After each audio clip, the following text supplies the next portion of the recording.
It's going to be charro beans, and it's amazing. Just the combination of these ingredients with a variety of pork turns into such a delicious meal. The absolute wonderful thing about this dish is you can prepare it in the morning, have it in the slow cooker. When you come home, your meal's done. So I'm going to be putting in 3 cups of pinto beans. I had sorted those out before I had put them in the mason jar. So I know there's no stones. You may want to inspect yours. So 3 cups of pinto beans. And then we're going to fill it with 7 cups of liquid. Use water, chicken broth, water with bullion. I bought some pork chops, which I deboned, and I kept the bones, and I basically made this bone broth. There's going to be an equivalent of 7 cups. That was 4-cup mason jar. This is a 3rd cup. It's a little bit shy. I'm going to fill it up with water. There's going to be my 7 cups. What I do is turn the slow cooker on low.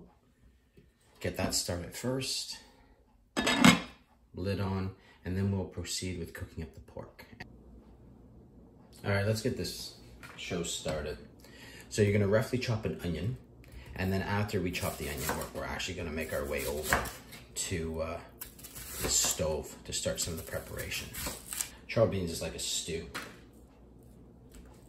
Let's get this over medium-high heat. Throw in the bacon, so that's sliced bacon. You can use a variety of any pork, hot dogs, cooked ham, the chorizo pork that we had made just a few days ago that I stuck in the freezer. None of this pork needs to be seasoned. If you're using unseasoned pork, I would suggest that when you cook it, some of that spice blend that we're going to be putting in, mix it up a little bit and put about 3 or 4 teaspoons in the pork while it's cooking. All right, so what we're going to be throwing in here is I got everything's roughly chopped. 1 onion, got a large one, use half an onion. 1 clove, garlic, roughly chopped. A jalapeno or 2. I got some Chipotle peppers in an adobo sauce. That's not going to get fried up. That's just going to be chopped up later once I get the jalapenos out. I had some pickled jalapenos, so we're using the pickled jalapenos instead of your fresh jalapenos. I'll be cooking this in the frying pan, a light cook, and then we're going to be getting it into the slow cooker with the spices. This is all being done in the morning. Go in the slow cooker for the day's work. People are still asleep, so it's just a matter of getting ahead of that, getting ahead of your day and having the meal prepped for later. And that's the wonderful reality of having a slow cooker. It enables this. Let's get in the onions and jalapeno. I don't like putting in the garlic at this stage, only because I feel the garlic's overcooked and basically end up with just burnt garlic without the amazing taste that the garlic can actually give to the dish. So I will have the pork cooked before I put in the garlic, and then when I think the garlic's cooked, I hit it with diced tomatoes. You can use fresh diced tomatoes, but what I think is awesome is the diced tomatoes that are in a chili seasoning. Don't need this. You could use regular diced tomatoes. Put in the remaining of the pork. In this case, I'm only using the chorizo pork.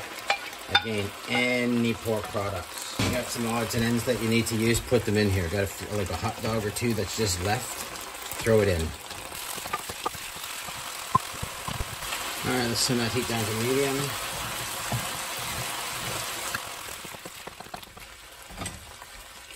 Garlic. Yeah, I'm going to turn that up to just about between medium and high. The garlic's in. What I do is I wait. It's a little bit difficult with all the spices in there, but if you're using the plain, the fragrance of the garlic, and then throw in the tomato, the diced tomatoes to cool that process, to capture that flavor.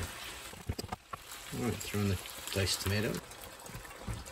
Rinse it out with a little water, get all the flavor.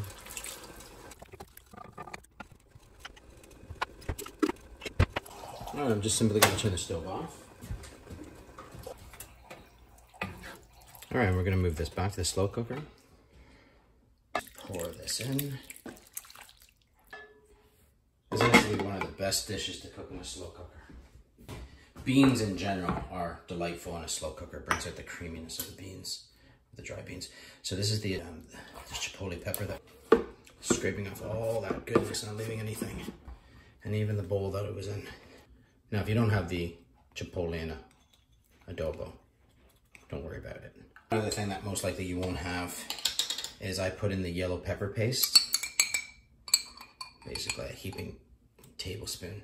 It's a little bit tricky to find in certain markets, and then buying it online is a complete ripoff. So if you're lucky enough to be in a place where you can have some Peruvian yellow pepper paste, all we do is we can add the spices on top.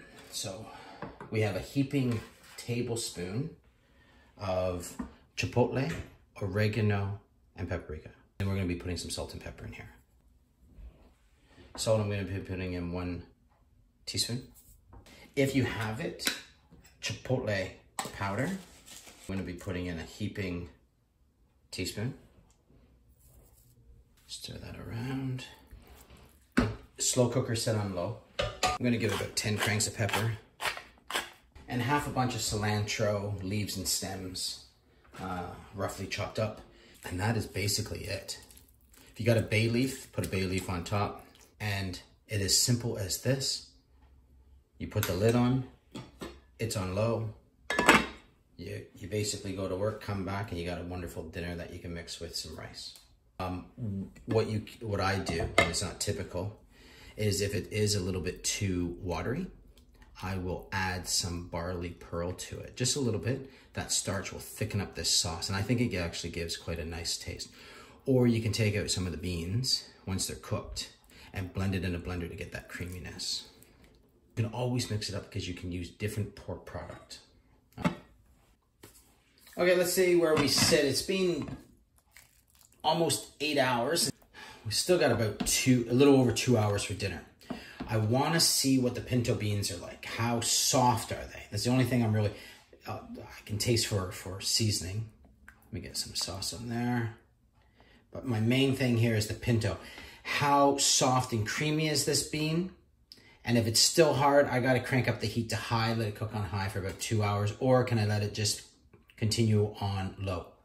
The taste is amazing. I'm going to actually put this on high. Now, this is good to go. Obviously, the beans need to be softened up a bit.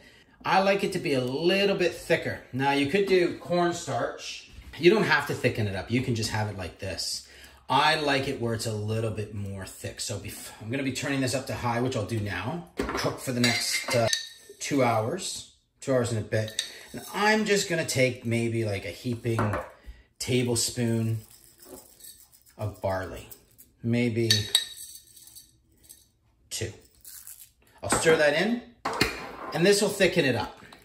Let this go for another 2 hours on high.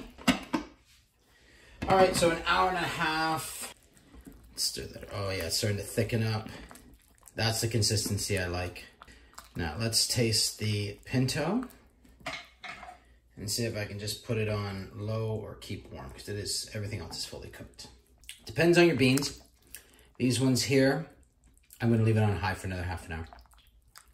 Other beans could have been completely done on low without even putting them to high. So it's just a matter of the state that the beans are in. All right, so half an hour more. All right, that's the 2 hour mark. Now let's just taste. Yeah, perfect, that broke down. Now one thing, if your beans are a bit stale, soak them overnight before putting them in, and then you're guaranteed to have them nice and soft. This is actually perfect the way it is.